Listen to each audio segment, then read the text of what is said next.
So, hey guys! Hey! So, today we're going to present on the topic that we have been discussed for the past few weeks from week 4 until week 12. So, among the topics are the services in Post Malaysia Berhad, the characteristic of service, factors that is responsible for the growth of the company, the selection system in KFC, implication of intangibility, the importance of servicescape in IRB, service innovation in Asia. Okay, enjoy! Hi guys! First of all, I will explain on the services provided by Post Malaysia Berhad. Post Malaysia Berhad, we have two types of services, which is Post Niaga and Postal Services. Post Niaga is the services provided in the post office in Malaysia. For example, for the utilities bill payment, renewal of driver license, and payment of road tax. And then secondly, the postal services is on delivery and mailing services in the Post Malaysia. For example, on the Post Express, Post Laju, and everything on the providing on the delivery services in Post Malaysia Berhad. So let us proceed with the second, which is the characteristic of service. So there are four characteristics of service, which is the intangibility, perishability, heterogeneity, and inseparability. So the first is the intangibility, where the first is the inseparability, where the service cannot be taken away from the service provider. The second is intangibility, where it cannot be tasted. The service cannot be tasted, smelled, felt, or heard. Next is the heterogeneity, which is the uniqueness of the service. And lastly is the perishability, where the service cannot be stored, it cannot be saved, and inventory.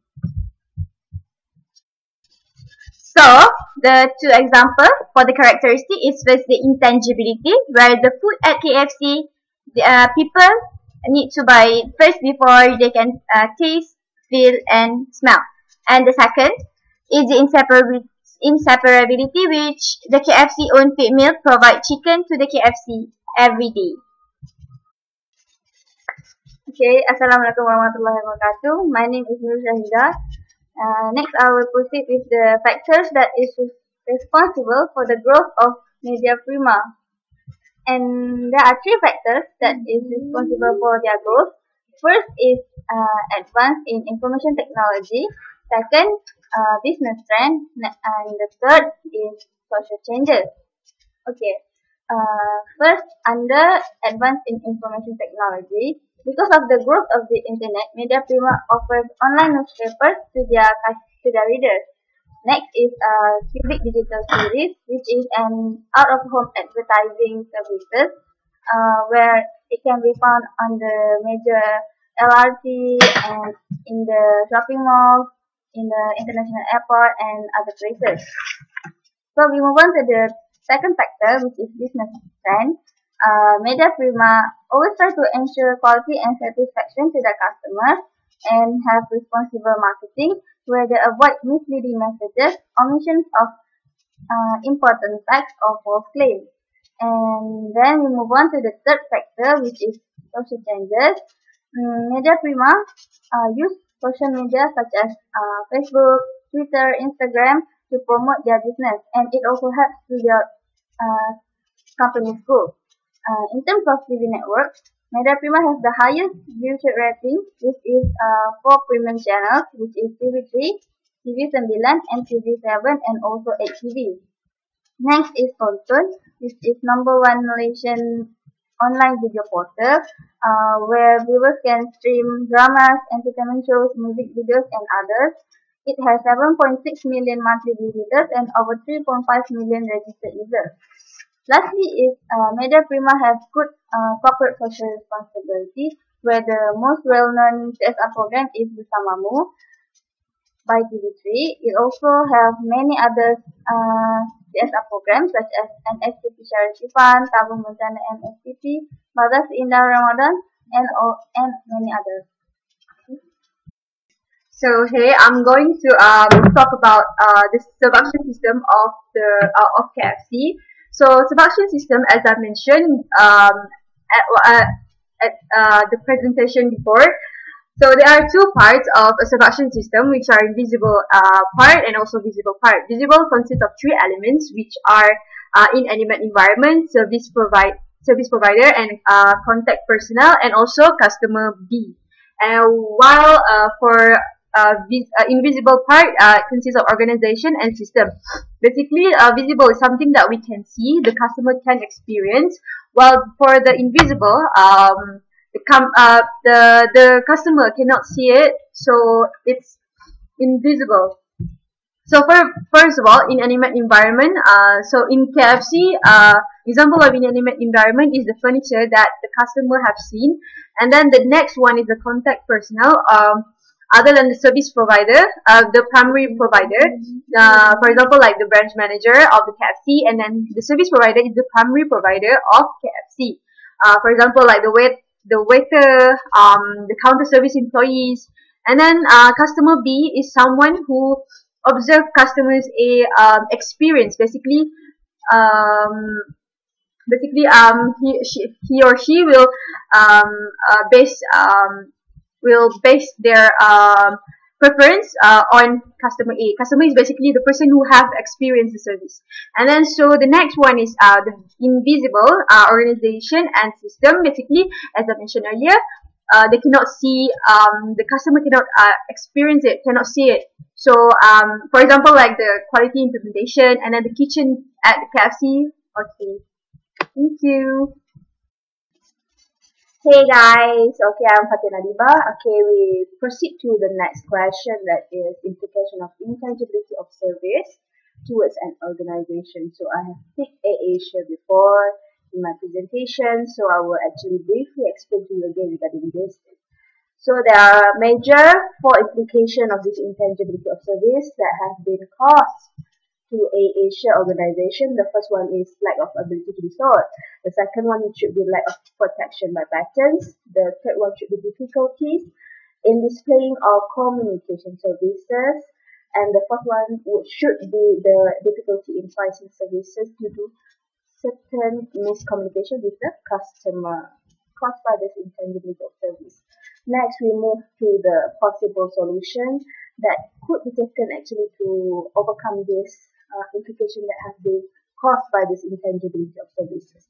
The first one should be the use of tangible cues such as evidence, furniture, and quality of papers. The second one should be the use of personal sources of information such as the word of mouth, advertising through one customer to another customer. And the third one should be a creation of strong organizational image. If the organization is a well-known organization, should be no problem to actually overcome this intangible implication. And then the last one should be the documentation by the organization itself, where it provided clear process on how, when, where to actually get the service, and the customer should get clear service on this one. Hi guys, me again. Before that, Assalamualaikum warahmatullahi wabarakatuh. Then I will proceed with our next question on the importance of servicescape in the service organization, which is IRB or LHDN in Malaysia. Okay, what is servicescape? Servicescape is service environment or the stage where the service is assembled between the employees of the company and the customer.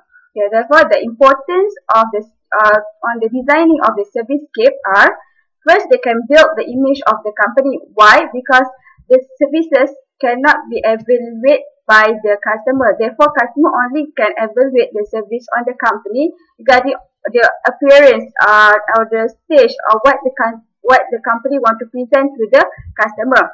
For example, the LHDN, they provide the outer appearance to the customer by the design of their service counter. On the service counter, they have the logo of HDN, the arrangement of the chair, how they present it to the customer. They can build the image of the company. And the second importance are this design can differentiate from one company to another company. For example, the logo and the theme color of HDN in blue and yellow is the image of the LHDM compared to the other organization. And lastly, the third importance is the can help or assist in the delivery service in the company. For example, in HDN we have the queuing number, which is to call the customer, the enough waiting chair, and also LHDN has a computer for the customer to register on the e-filing services. Okay, that's all for the service kit. So hey guys, it's me again. So we proceed to the last presentation here and last question. That is the service innovation. And again, I have been chosen for Asia. And then I will highlight to you two innovation that have been done by Asia in order to improve their service throughout the years. So the first one should be the baggage self-tagging service in Malaysia. It is the first self-baggage tagging in Malaysia that has been established on 30th of October 2013. And then this innovation actually to complement other advances that the airlines already has in place, providing its guests with a seamless Asia experience. So the second innovation that has been done by Asia is that they provided a system called Ask Asia, actually for the whole worldwide customers to actually ask any question, any doubts. So you can just go to the website and then ask the question so that the personnel will actually answer you there. That's all. So that's all from us, and I hope that you enjoy this video and have fun. Good luck guys for the final. Thank you. Bye. Feel free to ask any question. Okay.